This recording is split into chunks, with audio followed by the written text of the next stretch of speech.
And we'll look to see as the president is now sitting down with NATO Secretary General. You're seeing this live on your screen right now. Let's listen as the president may have plenty more to say about these developments overnight in Iran.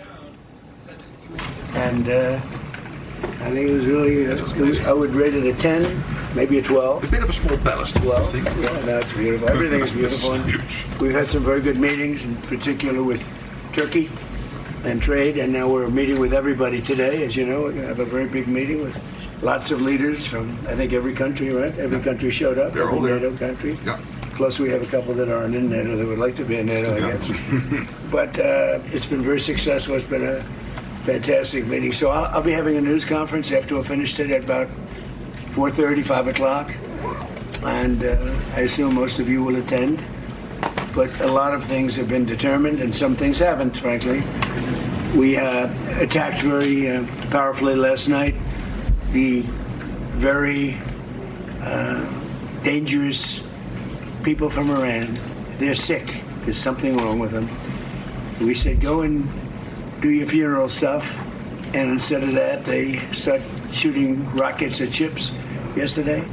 And so we hit them very hard last night, very hard. I would say 20 to 1, 20 times tougher.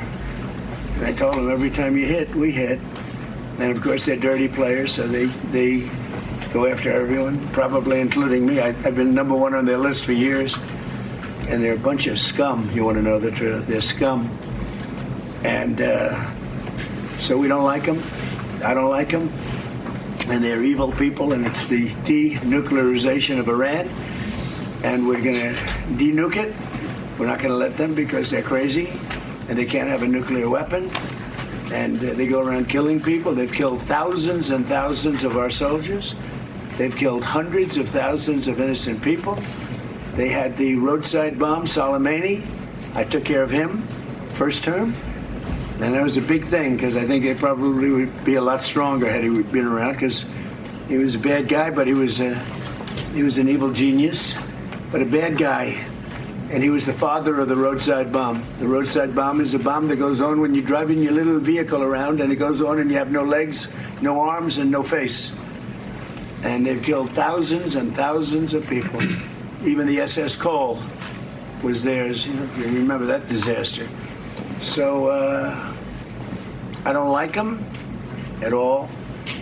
And frankly, I think we waste a lot of time with them. I think we should just do our business. Can you imagine?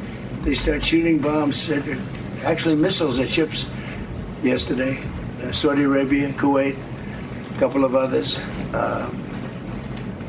And they don't. I don't think they know what the hell they're doing. But they're bad people, very bad people. I think they're incompetent, by the way. Because if they were competent, they would have made a deal a long time ago. Like, how about 47 years ago? So they've been in trouble for 47 years, and we took out their first set of leaders. We took out their second set of leaders. They want to take out the U.S. leader, me. I'm on every list. I saw a thing this morning. I'm on every single one of their lists. And so far, I guess I've been a little bit lucky, but that maybe doesn't last very long, because that's the way it goes. But we have great people. But these are evil, sick people, and we have to rid their cancer. Their cancer. And you know what you do? You got to cut out cancer early. And that's the way I feel. And I want to thank Mark. He's been a great Secretary General of NATO. I'm not happy with NATO because of what they did with Greenland. And I'm not happy with NATO because of the fact that they didn't want to help us with the #1 state sponsor of terror. That's Iran. They were unwilling to help us. Now, in all fairness, I didn't speak to Mark about it. I think if I did, it might have been different. But we didn't need help. But I was really testing. I wanted to see whether or not they'd be there. And the answer is they were. I spoke to Germany. I spoke to France. Spoke to UK. Spoke to Italy. I didn't speak to Spain. Spain is a wasted cause. We don't want to do any trade business with Spain anymore, by the way. I'd like you to cut it off. Spain is a terrible partner in NATO. They don't participate. They don't pay. I don't want anything to do with Spain. Cut off all trade with Spain, please, including visits. Okay, we don't want anything to do. Watch them come running back. Oh, they'll come running back. They treat this man terribly, and this man's a good man too, great man. They're lucky they have them. But Spain doesn't agree to anything. And you shouldn't carry them. I mean, you sort of automatically carry because you're protecting an area, so they're there. So they probably figured they have to protect us, right? But we don't have to, and we don't have to trade with them. I don't want to do any more trade with them. All right? Yes, sir. Take it immediately. Don't even talk to them. They're hopeless. Bad people, because, you know, they have everybody else going and paying and working. In Spain, in particular Spain, there are a couple of others, but in particular Spain, they're open about it. They're hostile about it. And let's see how hostile they remain when they call up and they, please, please, we want to trade with you, sir. We want to trade with you, sir. They make so much money with us, and we're going to see that they make a lot less. I want no business with them. So, other than that, we're having the big meeting in a little while, and I'm going to relate my problems. Greenland is a big problem for us, and the other big problem is the fact that when we wanted them, we didn't want them badly, but we did say, if you want to join us, and they all said no. But when they could have, they weren't there for us. And we've been there for them. We spent over $1 trillion over the last short period, trillion, in order to protect these countries from Russia.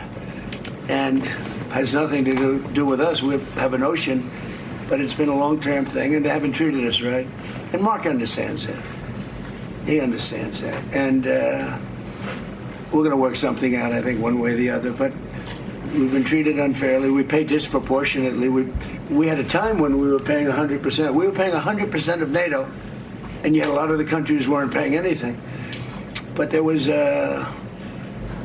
calls made a few weeks ago. I spoke with UK, and the Prime Minister said, well, we don't want to help you now, but we'll help you when the war's over. I said, that's not good. And likewise, I spoke to Germany. They didn't want to help. Spoke to France. They didn't want to help. Nobody wanted to help. Some of the very small countries wanted to help because they're the most vulnerable. I mean, that's the only reason they wanted to help. So I appreciate you being here. We're going to be going back together, many of us together. And again, I want to say, despite the fact that I'm very upset with NATO, that we pay far, far too much, billions and billions of dollars too much, because it's unfair, because we're protecting them. So we protect them, but they're not there for us. Think of it. It doesn't work. But I want to say this is a great leader. They're lucky they have him. It's their biggest asset. You want to know the truth? So, Mark, would you say a few words? Absolutely, and thank you so much, Mr.